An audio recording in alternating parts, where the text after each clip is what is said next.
let's start the solution of concept of physics, part 1, chapter 5, Newton's law of motion. Question number 27 कह रहा है in figure m1 equal to 5 kg, m1 की value दे रखा है 5 kg, m2 equal to 2 kg दे रखा है and f equal to 1 newton, मतलब कि 1 न्यूटन फोर्स दोनों पे लग रहा है. Find the acceleration of either blocks. ठीक है. Describe the motion of m1 if the string breaks but f continue to act. देखो, सबसे पहले हम m1 और m2 का फ्री बॉडी डायग्राम बनाते हैं. तो अगर मैं m1 का बनाऊं तो इसका एक वेट नीचे काम करेगा m1g. अब चूंकि m1 की वैल्यू हमें पता चल गई है तो हम उसके टर्म्स में लिखेंगे. तो m1 की वैल्यू है 5 kg, तो इसका वेट आ जाएगा mg मतलब 50. f नीचे की तरफ लगा हुआ है 1 न्यूटन. ठीक है.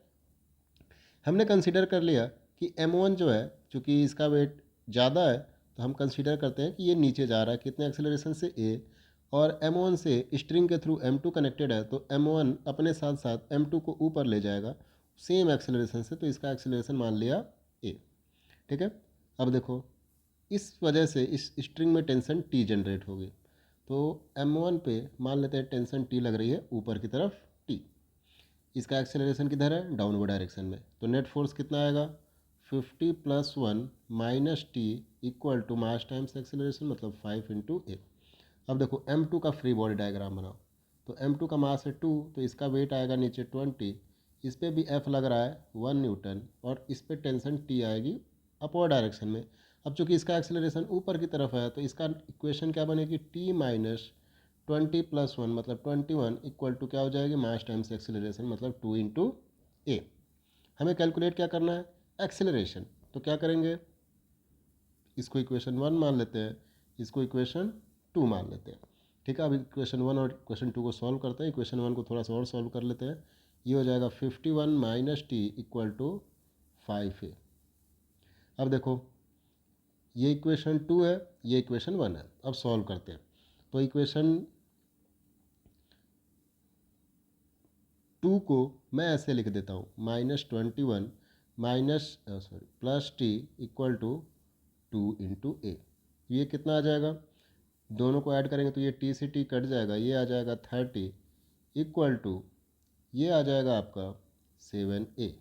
तो एक्सेलरेशन की वैल्यू आ गई 30/7 which is equal to 4.3 metre per second square. तो हमने एक्सेलरेशन कैलकुलेट कर ली.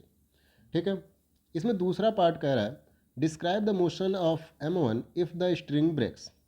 ठीक है. अब देखो, जैसे ही स्ट्रिंग ब्रेक्स होगी, m1 की वैल्यू कितनी है? 5. इस पे नीचे इसका वेट काम कर रहा है 50 और एक फोर्स F जो है वो अभी भी काम कर ही रहा है.